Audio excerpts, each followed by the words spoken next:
अपने सैन्य बल के साथ पंडित जी का आगमन का समाचार सुना, तो पंडित जी का जैसे आगमन की सूचना आई, भगवान ने कहा पंडित जी को अंतःपुर में लाओ। अंदर गए, पंडित जी ने कहा सरकार आपसे 2 पल कछु बात करनी है। भगवान ने कहा पंडित जी बोलिए। पंडित जी ने कहा सरकार ऐसा है, ये जो मैसेज है ना ये गोपनीय रहस्य है, सबके सामने नहीं हो सकता है, एकांत में होगा। भगवान ने कहा वैसे तो देखो हम अपने इष्ट मित्रों से या किसी से कुछ छिपाते नहीं है, पर कोई बात नहीं है, आप आ जाइए। सब तो चले गए और पंडित जी से बात होने लग गई भगवान को। भगवान को पंडित जी ने वो लेटर पत्र दिया निकाल कर। भगवान ने कहा पंडित जी आप ही सुना दीजिए, मंगलम भगवान विष्णु मंगलम गरुड़ध्वज। पंडित जी ने जो लेटर को खोला, पत्र को, उसमें क्या लिखा हुआ है जरा आप सब लोग प्रेम से सुनिएगा। श्रुत्वा गुणान भुवन सुंदर स्तृणवतां ते निर्विश्य कर्ण विवरेर हरतोंगतापम् रूपम दृशाम दृशिमतो मखिलार्थलाभम त्वयि अच्युता विसत चित्तमपत्रपम में। श्रुत्वा प्रभु मैंने केवल सुना है, आपके गणों को सुना है, आपकी महिमा को सुना है कि आप बड़े बड़े महलों में रहते हैं, आप बड़े सुंदर हैं, आप बड़े पराक्रमी हैं। कर्ण विवर हरतोंगतापम, मेरे कर्णों में जो आपकी कथा मैंने सुनी है, जो महिमा सुनी है, उस महिमा को सुनते सुनते मैं आपकी दीवानी हो गई, आपसे मुझे प्रेम हो गया। और सत्य कहती हूँ यदि आप मुझे ना मिले तो मैं अपने प्राण दे सकती हूँ, पर किसी और की ये रुक्मिणी हो नहीं सकती। यदि आप सोचते हैं कि कौन हो, कहां से हो, कोई परिचय नहीं है, कोई जान नहीं है, तो मैं फिर बताती हूँ। तो रुक्मिणी जी दूसरे श्लोक में फिर कहती हैं क्या, का तुम मुकुंद महती कुलशील रूपो विद्या वयो द्रविण धाम विरात्मतुल्यम धीरापतिम कुलवती न प्रणीत कन्या काले नृसिंह नरलोक मनोभिरामम। प्रभु कातम मुकुंद महती कुलशील रूपा, मेरा जो कुल है बहुत ही सुंदर है, शील स्वभाव वाला है।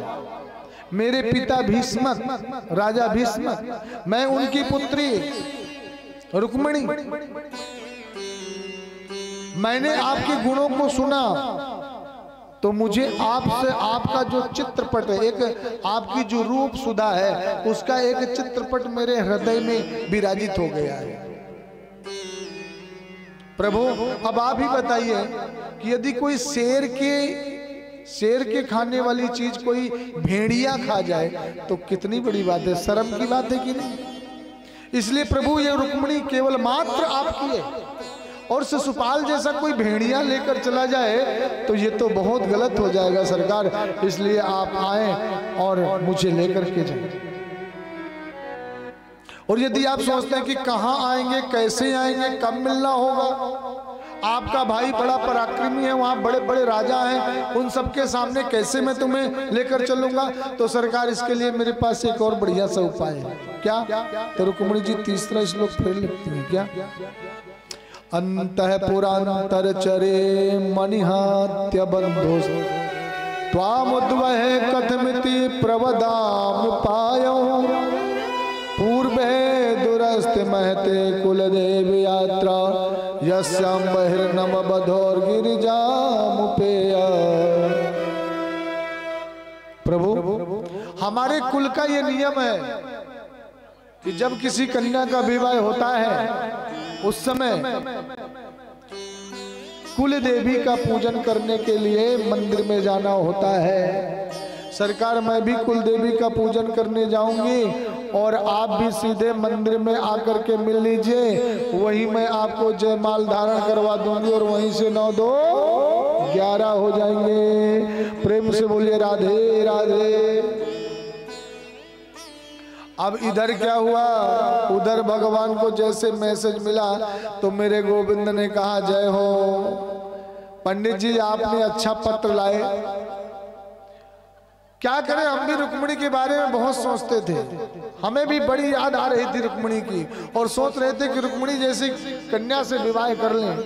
पर क्या करें, हम सोच रहे थे कि जिस तरह हम इधर आग लगी है तो क्या उधर भी आग है कि नहीं है, इसलिए हम शांत बैठे थे। अब ये पक्का हो गया कि आग जो इधर लगी हुई है आग उधर भी लगी हुई है, अब तो कोई नहीं रोक सकता, अब तो विवाह करना ही है। सोई भगवान ने कहा पंडित जी चलो। पंडित जी को रथ में बैठा ले और भगवान रथ में बैठ करके निकल पड़े द्वारिकापुरी से। खटपट खटपट खटपट करते जैसे अश्व निकले। दाऊ जी की नजर पड़ी। दाऊ जी ने कहा भैया ये हमारा कन्हैया कहाँ जा रहा है? द्वारपालों ने कहा सरकार क्या बताएं, एक कुंदनपुर से पंडित जी आए थे, पत्रिका लाए थे, जाने अंदर क्या बात हुई वो पता नहीं है, पर पंडित जी आए थे, पत्रिका लाए थे, इसके बाद सीधे तो द्वारिकापुरी से रथ से निकले सरकार। अब क्या पता किस लिए गए। दाऊ जी ने कहा ये पक्की बात है ना कि कुंदनपुर से आए थे? बोले सरकार ये 100% पक्का है। दाऊ दादा ने कही तो आगे की बात सब हमें पता है। क्या पता है? बोले कुंदनपुर में भीष्मक के यहाँ रुक्मिणी का विवाह हो रहा है, वहाँ बड़े बड़े राजा आएंगे, इसलिए मेरा गोविंद तो लाखों में नहीं करोड़ों में एक है। चलो कहीं ऐसा ना हो कि मेरा गोविंद अकेला पड़ जाए। बाराती तैयार हो जाओ। अब जितने द्वारिकावासी थे सबको बाराती बना लिया दाऊ जी ने और बोले चलो हमारे साथ बारात में। बारात को लेकर दाऊ जी जा रहे हैं। इधर क्या हुआ, कुंदनपुर में प्रभु आए, पंडित जी को उतारा और पंडित जी सीधे रुक्मिणी जी के महल में। अच्छा, आने वाले का चेहरा देखकर मालूम पड़ जाता है कि काम बना कर किया है कि बिगाड़ के। और जैसे रुक्मिणी जी के पास में पंडित जी पहुंचे मुस्कुराते, रुक्मिणी जी ने कहा काम बन गया। पंडित जी इसीलिए मुस्कुरा रहे हैं। रुक्मिणी जी ने आकर किया पंडित जी को प्रणाम। पंडित जी क्या हुआ बेटा, सब बढ़िया है? कुछ नहीं हुआ। कोई मैसेज आया? नहीं, कोई चिट्ठी पत्री नहीं आई। सोई रुक्मिणी जी का चेहरा कुमलाने लग गया। तो पंडित जी ने कहा बेटी चिंता मत कर, तूने जिसके लिए लेटर दिया था ना, मैं तो उसे साथ लेकर आया हूँ। अब तो महाराज रुक्मिणी जी की खुशी का कोई अंत नहीं। अब तो महाराज हुआ क्या, इधर रुक्मी ने अपने पिता भीष्म से कहा जनवासे में बारात आ गई है, चढ़ावा लेकर के जाओ और शिशुपाल का चढ़ावा यहीं कर दो, यहीं चढ़ावा यहीं बारात। अब भैया शिशुपाल के पिता भीष्मक जितने भी चढ़ावा की सामग्री थी वो सब ले लिए। अंतरी मंत्री सब ने अपने अपने हाथों में 2-2 घड़ा ले लिए, द्रव्य दक्षिणा स्वर्ण आभूषण ले लिए और चल दिए। और जब भीष्मक चढ़ावा करने जा रहे थे तो रास्ते में किसी ने आकर कान में कहा सरकार जानते हो द्वारिकाधीश सरकार आए हुए हैं। अब द्वारिकाधीश का नाम सुन करके भीष्मक ने कहा चलो अब द्वारिकाधीश प्रभु आए हैं तो घर बुलाएंगे तो पुत्र बड़ा दुष्ट है, यही रास्ते में मिल लेते हैं। अब रास्ते में मिलने के लिए सीधे पहुंचे। अब जैसे भगवान के पास मिलने को पहुंचे तो महाराज जितने भी पीछे वो चढ़ावा की सामग्री ले रखे थे ना, सबने सोचा कि दूल्हा सरकार यही है। अब दूल्हा सरकार भगवान को समझ के सबने अपने अपने घड़ा भगवान के रथ में रखना शुरू कर दिया। दूल्हा सरकार का चढ़ावा चढ़ना था शिशुपाल का और चढ़ गया गोपाल का। चढ़ावा चढ़ाने जा रहे थे शिशुपाल का और चढ़ गया इधर गोपाल का। पर अब भीष्मक ये तो नहीं कह सकते कि ये सामग्री किसी और की है सरकार। सोचा अब इनको कुछ नहीं दिए तो ले जाने दो, यही सही। चढ़ावा चढ़ गया। भीष्मक ने कहा सरकार बेटी का विवाह हो रहा है, आप भी रुकें। भगवान ने कहा देखो आपने हमें पत्रिका तो दी नहीं, कोई निमंत्रण तो दिया नहीं, हमारा रुकना उचित नहीं, हम बाद में आएंगे, अभी किसी काम के लिए आए। अब तो भगवान भीष्मक ने सोचा ठीक है रोकना भी नहीं चाहिए, पुत्र बड़ा दुष्ट है। भीष्मक तो लौट करके घर आ गए और भगवान चढ़ावा का सामान रखकर सीधे मंदिर। इधर रुक्मिणी जी जा रही हैं तो शिशुपाल ने पूरे नगर नगर में सैनिकों को लगा दिया, कोई आने न पाए। अब रुक्मिणी जी मंदिर के अंदर प्रवेश कर गई, मेरे गोविंद गए, हजारों लाखों सैनिक खड़े।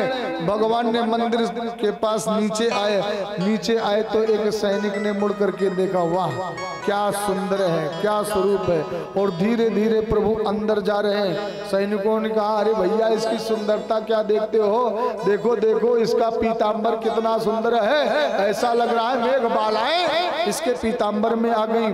और धीरे धीरे भगवान अंदर प्रवेश कर गए। अंदर गए तब तक रुक्मिणी महा भगवती की पूजा कर रही थी और क्या कह रही थी, हे माँ जगदम्बा, हे भोले बाबा, आज तक मैंने इतने सोमवार के व्रत किए, हे माँ चंडी, हे भगवती, मैंने इतनी आपके नवरात्रियों में व्रत किया, आज मुझे उन व्रत पूजा पाठ का संपूर्ण फल चाहिए। क्या चाहिए? बोले मेरा गोविंद मुझे चाहिए। तब तक बाम अंग फरकने लगे, बाया अंग रुक्मिणी जी का फरकने लग गया और महाराज माँ भगवती के ऊपर से एक पुष्प माँ रुक्मिणी के झोली में आकर के गिर पड़ा। तब तक तो तड़ोद्दत विनिंदित पीतांबरधारी मेरे गोविंद सामने आ गए। और जैसे रुक्मिणी ने प्रभु का दर्शन किया, भगवान को देखते ही रुक्मिणी पराम्बा ने एक जयमाल लिया और गोविंद के गले में धारण करवा दिया। मेरे प्रभु ने भी देर नहीं करी, एक माला ली और रुक्मिणी के गले में पहना दिया। हाथ को पकड़ा, लेकर के बाहर आए। सैनिक ने कहा, वाह वाह, देखो देखो क्या जोड़ी है। एक ने कही, भैया जोड़ी क्या देखते हो, जरा इनकी चरण पादुकाएं देखो, ऐसा लग रहा है सूर्य को मात दे रही हैं। और धीरे धीरे प्रभु चलते चलते रथ में बैठ करके एक सैनिक ने कहा, अरे देखो देखो क्या घोड़ा है, चलते क्या होंगे, हवा से बात करते होंगे। तब तक प्रभु ने लगाम पकड़ी और कसी तो खटपट खटपट खटपट खटपट करते 9 2 11 घोड़ा।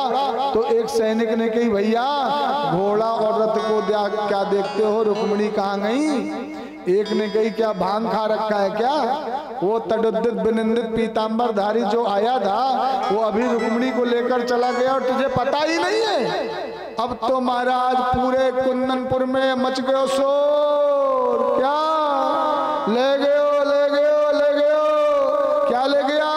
बोले रुक्मिणी को ले गया। ले गया? कौन ले गया? बोले वही श्याम सुंदर आया और देखते देखते सबके सामने ले गया। जैसे शिशुपाल रुक्मी आया, मैं उसे छोड़ूंगा नहीं। शिशुपाल ने अपने हाथ सर पे रखा और बैठ गया, मैं तो जाकर आज आत्महत्या करूंगा, कूद जाऊंगा कुआं में, मर जाऊंगा। जरासंध आया और बोला, अरे आत्महत्या करने जा रहा है, तुझे पता है अभी तो तू पहली बार हारा है।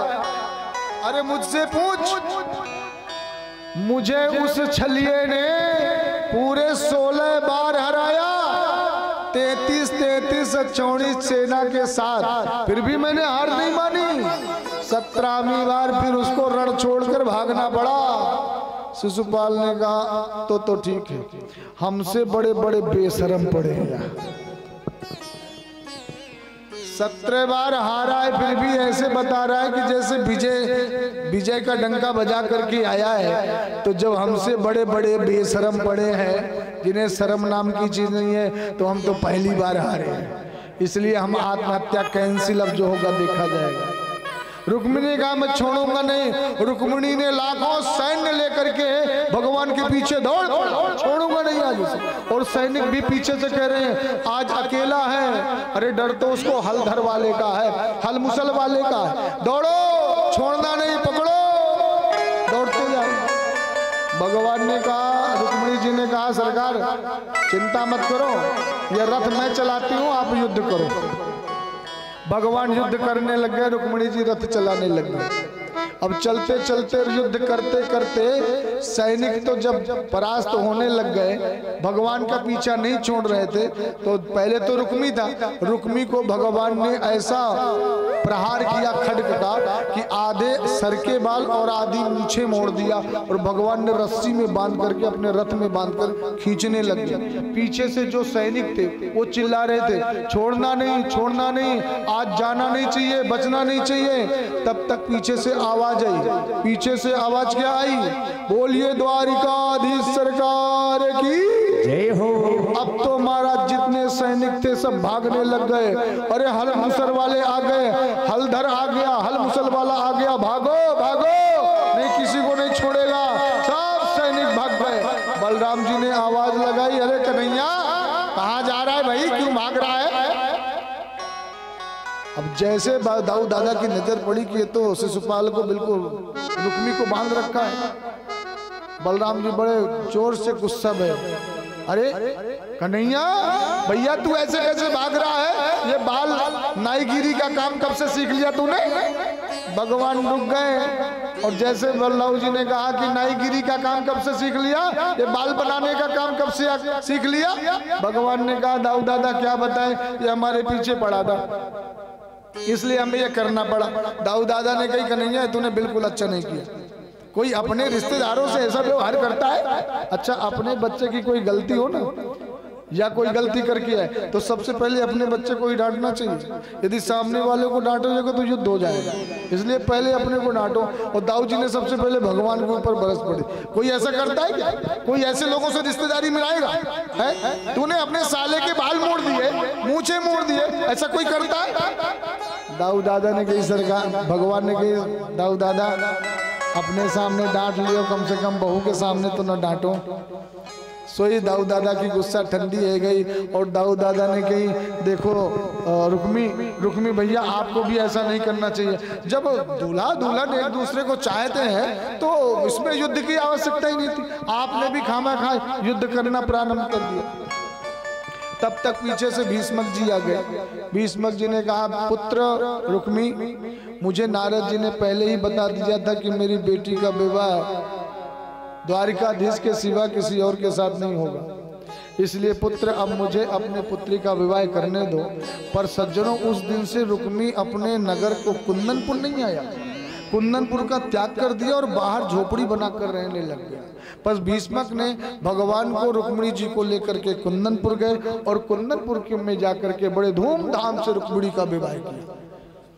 अब जब दोबारा कुंदनपुर आ गए तो कुंदनपुर की जो नारियां थी जब भगवान के रूप और सौंदर्य को देखा, वाह सभी गोपियां मस्त हो गई, वाह कितने सुंदर हैं, हमारी राजकुमारी का पति तो इतना ही सुंदर होना चाहिए और द्वारिकाधीश जैसा पति मिले है तो सौभाग्य, परम सौभाग्य।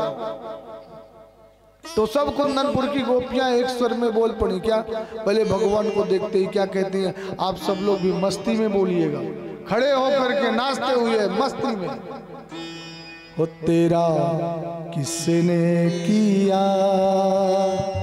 श्रृंगार सामरे, तेरा किस